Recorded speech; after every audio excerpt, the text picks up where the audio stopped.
Assalamualaikum warahmatullahi wabarakatuh. Perkenalkan, nama saya Muhammad Hatta Siregar.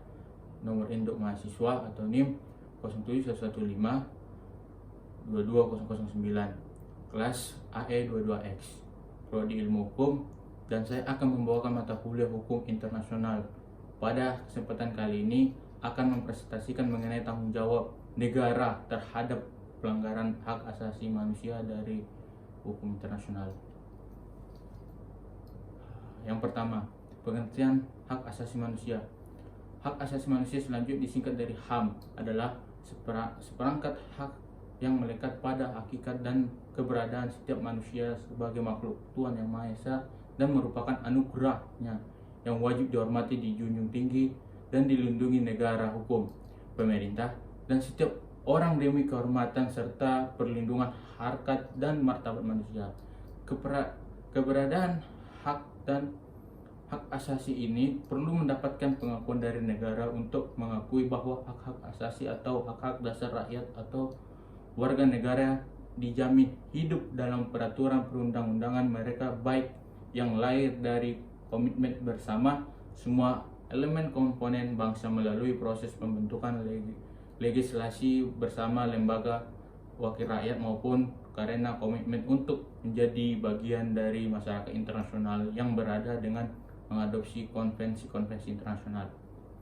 Yang kedua, tanggung jawab negara menurut hukum internasional. Secara umum diketahui, tanggung jawab negara merupakan prinsip fundamental dalam hukum internasional yang bersumber dari doktrin para ahli hukum internasional. Tanggung jawab negara timbul bila terdapat pelanggaran atas suatu kewajiban internasional untuk berbuat sesuatu, baik kewajiban tersebut berdasarkan perjanjian internasional maupun berdasarkan pada kebiasaan internasional. Berdasarkan hukum internasional, suatu negara bertanggung jawab bila mana suatu perbuatan atau kelalaian yang dapat dipertautkan kepada melahirkan pelanggaran terhadap suatu kewajiban internasional, baik yang lahir dari suatu perjanjian internasional maupun dari sumber hukum internasional lainnya. Teori tanggung jawab negara. Teori tentang tanggung jawab negara pada dasarnya ada dua macam teori pertanggungjawaban negara, yaitu teori risiko dan teori kesalahan. Teori risiko yang kemudian melahirkan prinsip tanggung jawab mutlak atau tanggung jawab objektif, yaitu bahwa suatu negara mutlak bertanggung jawab atas setiap kegiatan yang menimbulkan akibat yang sangat membahayakan walaupun kegiatan itu sendiri adalah kegiatan yang sah menurut hukum. Yang kedua, teori kesalahan yang melahirkan prinsip tanggung jawab subjektif atau tanggung jawab atas dasar kesalahan, yaitu bahwa tanggung jawab negara atas perbuatannya baru dikatai ada jika dapat dibuktikan adanya unsur kesalahan pada perbuatan itu. Kecenderungannya yang berkembang akhir-akhir ini adalah maka ketinggalan teori kesalahan ini dalam berbagai kasus. Macam-macam tanggung jawab. Suatu negara diminta bertanggung jawab jika aktivitas-aktivitasnya merugikan negara. Jika karakteristik untuk adanya tanggung jawab negara telah dipenuhi, maka negara menerima dalam hal ini dapat diminta pertanggungjawaban negara, yaitu yang pertama, tanggung jawab terhadap perbuatan hukum. Tanggung jawab perbuatan hukum ini timbul dari setiap kesalahan atau kelalaian yang dilakukan oleh suatu negara terhadap orang asing di dalam wilayah ataupun wilayah negara lain. Yang kedua, tanggung jawab atas pelanggaran perjanjian. Tanggung jawab ini terjadi jika suatu negara melanggar perjanjian atau kontrak yang telah dibuat dengan negara lain dan pelanggaran itu mengakibatkan kerugian terhadap negara lain atau negara asing.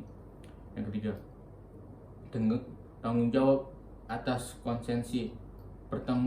Perjanjian konsensi antara negara dan warga negara asing dikenal adanya klausula alfa yang menetapkan bahwa penerapan konsensi melepaskan perlindungan pemerintahannya dalam sengketa yang timbul dari perjanjian tersebut, dan sengketa yang timbul harus diajukan ke peradilan nasional negara pemberian konsensi dan tunduk pada hukum nasional negara tersebut. 4. Tanggung jawab atas ekspropriasi, yaitu pencabutan hak milik perorangan untuk kepentingan umum disertai dengan pemberian ganti rugi. Kelima, tanggung jawab atas hutang negara. Suatu negara yang tidak membayar utang-utang luar negeri berarti bahwa negara tersebut tidak memenuhi kewajiban kontrak atau perjanjian utang. Yang keenam, tanggung jawab atas kejahatan internasional. Kejahatan internasional adalah sebuah perbuatan melawan hukum secara internasional yang berasal dari pelanggaran suatu kewajiban internasional yang penting gunanya perlindungan terhadap kepentingan fundamental internasional, dan pelanggaran tersebut diakui sebagai suatu kejahatan oleh masyarakat. Dasar dan sifat tanggung jawab negara. Menurut hukum internasional, setiap negara memiliki kedaulatan. Adanya kedaulatan, negara memiliki sejumlah kewarganegaraan untuk melakukan berbagai tindakan. Namun demikian, di dalam kedaulatan terkandung suatu kewajiban untuk tidak menyalahgunakan kedaulatan tersebut. Penyalahgunaan kedaulatan berupa tindakan secara internasional merupakan tindakan melanggar hukum internasional, dan hal tersebut menimbulkan tanggung jawab negara. Sekian presentasi dari saya. Mohon maaf bila ada kekurangan atau kelebihan. Saya tutupi dengan wassalamualaikum warahmatullahi wabarakatuh.